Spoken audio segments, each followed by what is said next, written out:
Hello，大家好，我係 Jerry。咁今日啦就會做呢個港式嘅炸醬麵嘅。咁港式炸醬麵啦，亦都叫呢個京都炸醬麵啦。港式嘅炸醬麵啦，同其他嘅炸醬麵就唔同嘅。顏色啦就係偏紅偏橙嘅，就係以呢個酸甜味道為主。咁配嘅麵啦就係啲生麵嚟嘅，有幼麵同埋粗麵。香港港式嘅炸醬麵啊，或者其他撈麵啊，通常咧都會配一個雲吞湯嘅。咁雲吞湯咧，今日我就唔會做噶啦，我就會留翻啦做呢個雲吞麵嘅時候啦，先至做埋呢個雲吞湯嘅。咁港式炸醬麵咧就好簡單嘅，就以呢個肉絲為主嘅。咁呢度咧我就用梅頭豬肉嘅，梅頭豬肉咧就會多啲肥啊，同埋食落去個口感咧就會腍啲嘅，我就覺得比較好食啲嘅。呢啲肉絲啦，肥肉多啦先好食，唔肥嘅話啦唔好食。咁炸醬肉絲麵啦，應該係我最中意嘅一個港式撈麵嚟嘅。配啦就記得配翻生麵。咁至於香港嘅港式炸醬麵啦，通常咧就叫做京都炸醬麵嘅。咁呢個京都啦，其實就係北京嘅意思。所謂京都啦，就其實都係強調翻嗰個口味正宗。但係啦，香港嘅京都炸醬麵啦，就似乎係最唔正宗嗰一隻啦。好啦，咁而家嘅豬肉整好咗啦，咁就簡單咁樣醃製佢一下得噶啦。咁我呢度就落2茶匙到嘅豉油、白胡椒、生粉我就落1茶匙，我落1茶匙嘅糖啦。簡單醃製一下就得噶啦，因為主要嘅味道咧都係喺嗰個醬汁嗰度嘅。咁撈勻咗之後咧，呢間咧就加翻啲油上去啦，就得噶啦，就 OK 噶啦。咁我今日咧做呢個港式嘅炸醬麵啦，我就會用呢個茄汁。茄汁啦就係要個顏色同埋個酸味嘅。OK 汁啦，都係攞個酸味同埋攞個甜味。咁另外啦，我就會用啲港式辣椒醬攞個辣味，同埋其次啦，我都另外啦都會加少少豆瓣醬嘅。另外啦，我就會切啲蒜蓉、薑同埋一個葱頭去炒香佢嘅。咁做呢個炸醬麵咧，就有2種做法嘅。一係啦，啲豬肉啦，你一係啦就提前啦炒香佢先。咁炒香咗之後啦，就攞出嚟，然後先至做個醬汁嘅。咁我見外面啲餐廳啦做法啦，就通常啦將啲豬肉啦就過水烚熟咗先嘅，咁個醬汁做好咗啦，先至倒啲豬肉啦入去個醬汁嗰度嘅。咁就2種做法。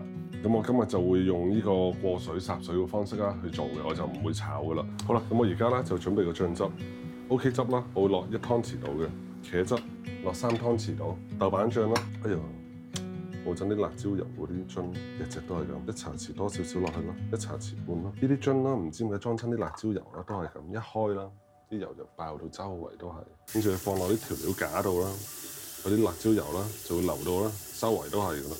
然後辣椒醬啦，我就會落半湯匙先嘅，啲港式辣椒醬啊，食麵點雲吞呢種最好嘅。咁另外個醬啦，攪勻佢自己試一試先啊，就係甜嗰度差啲，1茶匙糖落多少少啦，1茶匙半嘅糖落去。咁豬肉啦就攞滾水烚一烚佢，烚熟咗就得噶啦。電磁爐嘅好處啦，係煲水好快。呢種電磁爐啦，同平時我哋打邊爐嗰種唔同啦。你開到最大，佢有一個模式係 boost 嘅模式嘅，一開盡佢啦，煲500毫升嘅水應該50秒到就 OK 噶啦。好快㗎！好啦，咁啲豬肉啦，煮咗分2分鐘都 OK 㗎啦。煮好咗個豬肉攞出嚟備用，油落多啲啊！你做炸醬肯定係多油㗎，跟住先。另外啦，準備啲馬蹄粉，就開水1比1，加入啲醬汁落去炒，炒香佢，炒香啲醬汁嘅。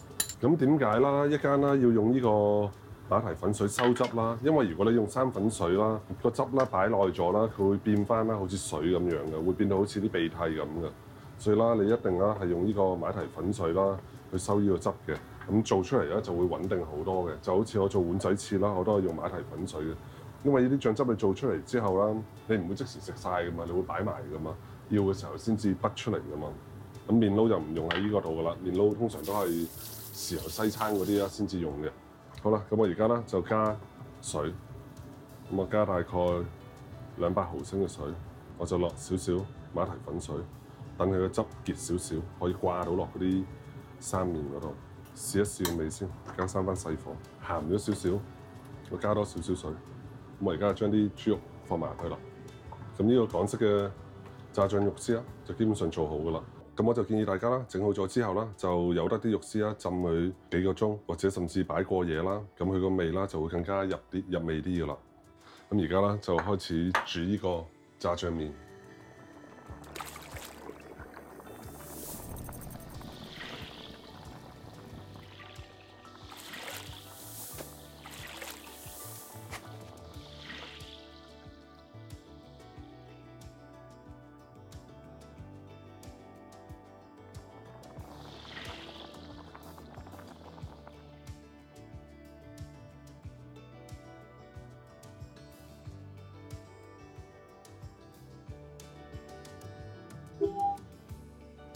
京都炸醬麵完成。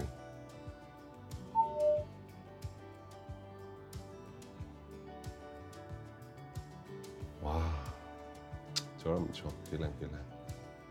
記得啦，個麵整完之後啦，就落少少芝麻油同埋少少豬油撈落去先，撈完啦再淋上呢個汁啦，咁就係最好食噶啦。呢個啦係我最中意食嘅撈麵嚟。我反而唔中意食港式嗰種牛腩撈啊，定係雲吞撈嗰啲嘅。佢哋就咁樣啦，倒一大蠔油上去，跟住咧你撈落去啦，又特別鹹嘅嗰個味，所以啦我向來都食呢種嘅。我唔客氣啦，食一啖先。下期啦就應該係整呢個雲吞麵㗎啦，同埋呢個雲吞湯。下期見啦。